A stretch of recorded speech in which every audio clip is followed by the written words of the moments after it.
everyone, welcome to Online Help Guide. Today in this video, I'm going to show you how to turn off remix for specific reels on Instagram. So without any further ado, let's get started. First, open Instagram, then go to a profile page on the bottom right corner. Firstly, you'll have to know that one can remix your reels when your account is a public account. Click on three horizontal lines in the top right corner. Then go to Settings and Privacy. Scroll down your screen and here you can see Sharing and Remixes. Click on it.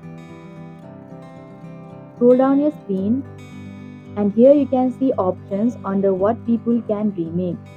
Now simply turn off the buttons to disable the remixes of your reels. And that is how you can turn off remix for specific reels on Instagram. Thank you for watching Online Help Guide. Hope this video was helpful. If it was, then hit the like button and comment down if you have any questions or feedback. Also, if you are new to our channel, subscribe and hit the bell icon so that you don't miss our upcoming videos.